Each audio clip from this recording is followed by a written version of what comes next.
Yo, what's going on, guys? So today I am back with another photo book review, and we are going to be looking at 777 by Anne Lass. So this book actually came out pretty recently, I think maybe last year, and I picked it up not too long ago, and I really like it. It's kind of a great book, and so yeah, I just wanted to go through it with you here. So just a quick reminder before I jump into this. The reason I like to go through these photo books is because I want to make one day.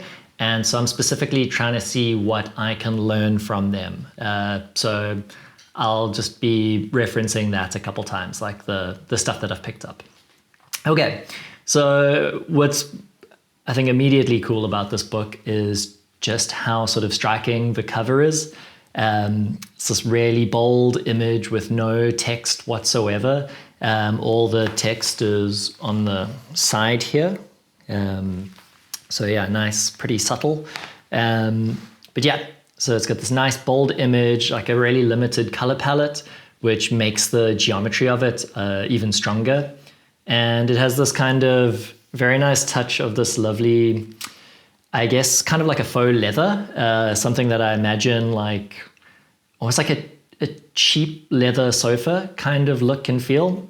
And so, yeah, it feels like the kind of leather that you would imagine seeing in a pool hall or a place like this. So yeah, really nice, strong cover. And then we have this opening image, which is really nice. I like it a lot. It's such a cool way to start the book. It has this kind of great quality of mixing the artificial and the kind of like magical or cosmic.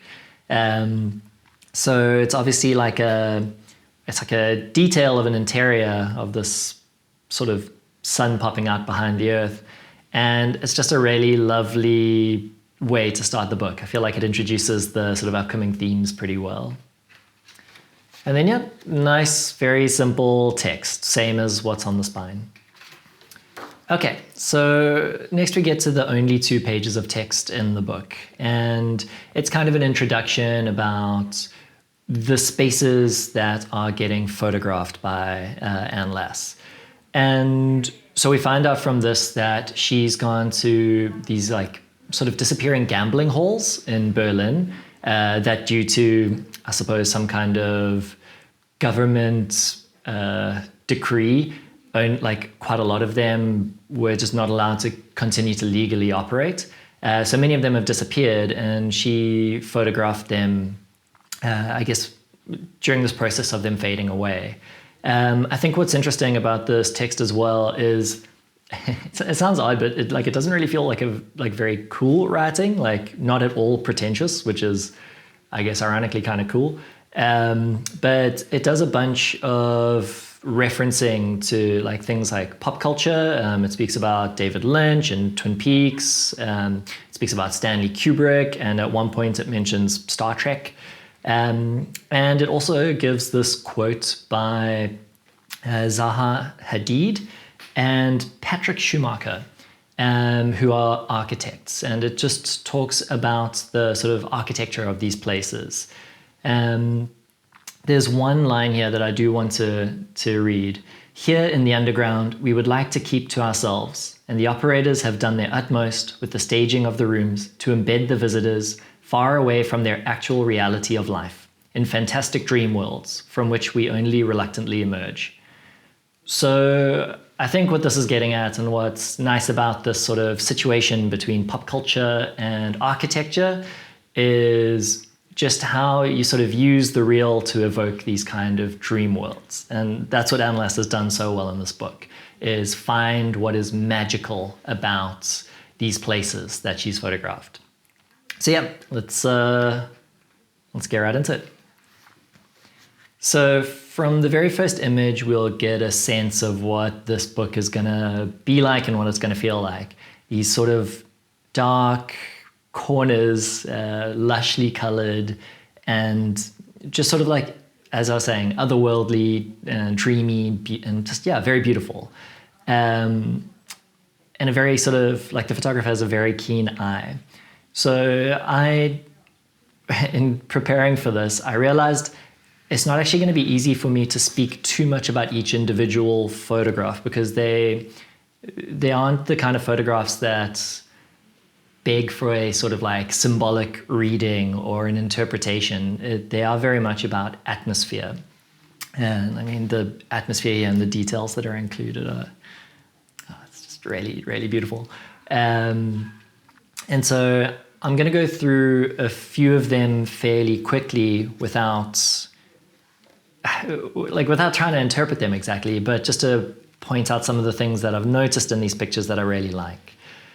So for instance, this photograph, I think one of the things that this photograph does well, like one of the strengths of it, is how she's pushed some of the sort of eye-catching elements, like the door handle over here and this kind of like roulette table ceiling light fixture.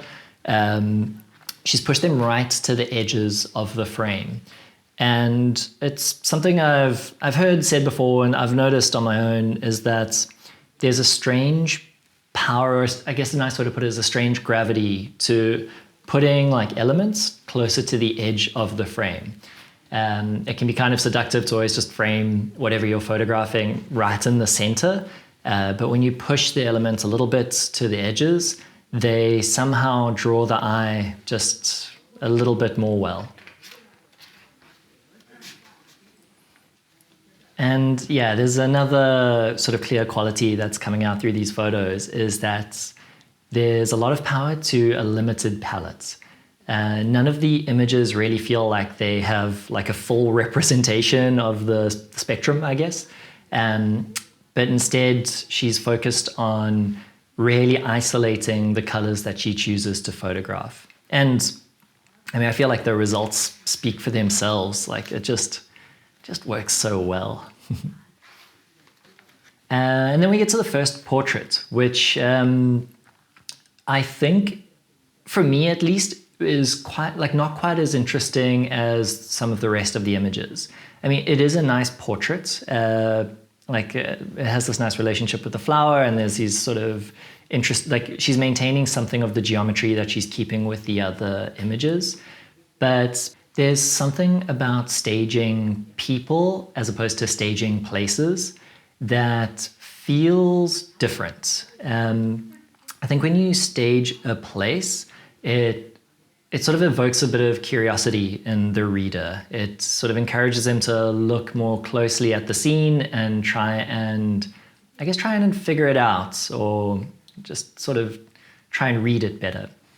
But when you're staging a person, at least for me, it often feels like my curiosity for the scene or for the person in the image fades away, and my curiosity for the photographer and what they were thinking grows. That might be because I take photos myself, but I'm not sure if a civilian, excuse me, I'm not sure if a civilian would feel that way. But yeah, for me, it's the sort of like eeriness of the distance of the interiors works really well. And then the distance in an image like this is a little bit more just I guess, puzzling, and not in a way that I feel like works quite as well for me. But then the very next image is this one, and it's also the first image, I believe, that's been on the left-hand side. Oh, and it's so good. I feel like this kind of image really ideally sums up what this whole book is kind of going for.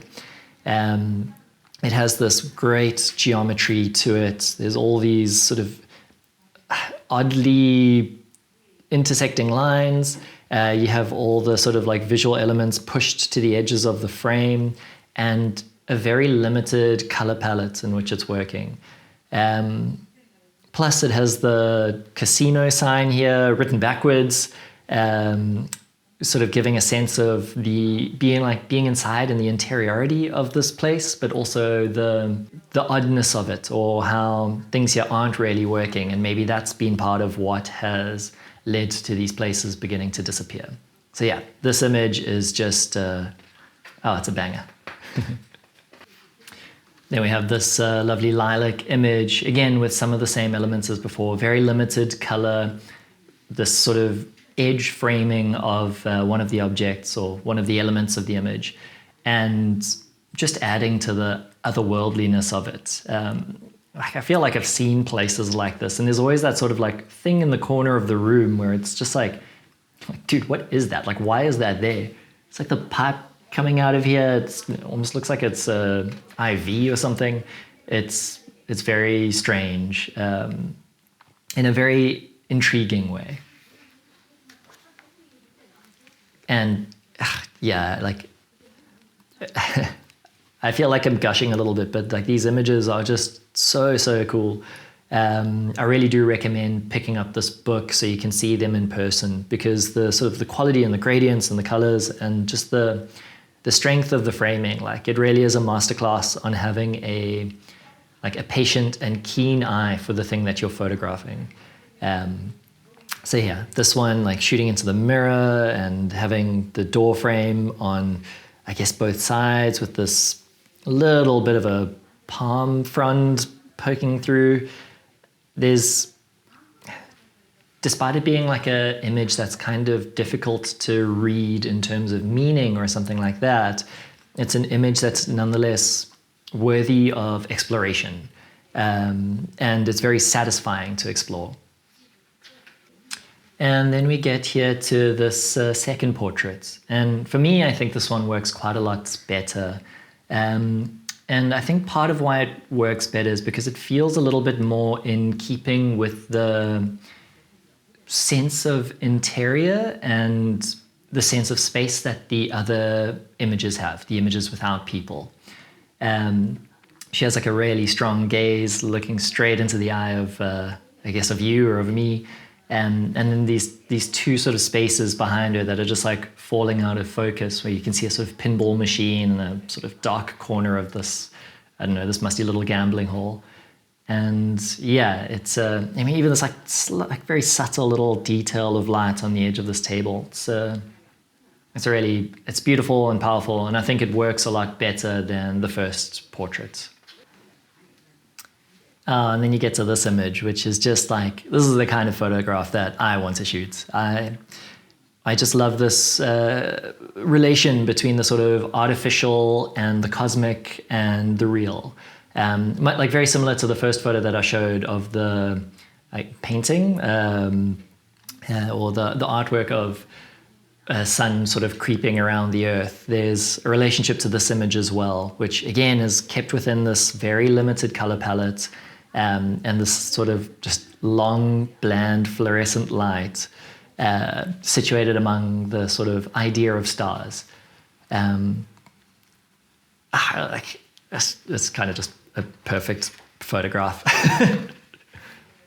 So I've skipped over quite a lot of images because there's like there's a lot of very good images to look at, and I don't want to show everything because you should definitely pick up this book.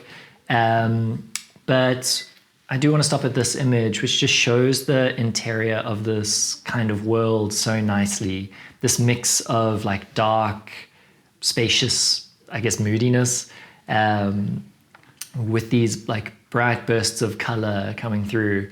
And these little details of like the carpet sort of not quite ideally making it up to the edge of the wall. Like the slight roughness around the edges. It almost looks like the ceiling isn't finished. Yeah, I think these are just such keenly made images. And then this is, I think, at least for me, the strongest portraits that's in the whole book. And interesting to note that it's also in the same place where the casino photo was taken. So there's a couple things I want to talk about here. The reason I think this portrait works so well is because it works in the same way that the other interior photos work, with the strange geometry, the relationship between all the elements. It has the same limited palette. It has the sort of elements of like pushing some of the things that you're supposed to look at right to the edges of the frame. And so whether the person was there or not, I feel like the image would work well. And so I think that's what really makes this portrait soar, is that she has such a sort of like I don't know, like visually interesting and striking shape. with the silhouette, that I just feel like the image without her works very well, and with her works even better. And I think that's something I've learned from, I think almost this image in particular, is just how a good portrait can really be made by it feeling appropriate for the broader image. The person should fit within the entire image, as opposed to just being like, I don't know, a person's face front and center. But yeah, great image. And then this is the last image I wanted to show, because it's one of the few that focuses solely on an object. And it's sort of sequenced right towards the end of the book. But it does nonetheless maintain its sort of sense of geometry. You have this line cutting through the background, this beautiful shape in the stand with the circle and the color up here. Even though it's like a photograph of an object, it still sort of adheres to the principles that the book has set up for us to expect. And so yeah, I think it just works really well and is great as one of the final images in the book. So yeah, that is 777 by Anne Lass. I'm gonna stop it there.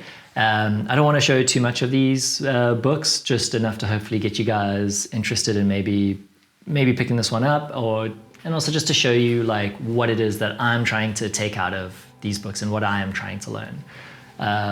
So just like a quick recap, it was like pushing elements to the side of the frame, limiting your color palette, and having your like portraits, having those people and those subjects be a part of the broader image and not the sort of anchor of the image.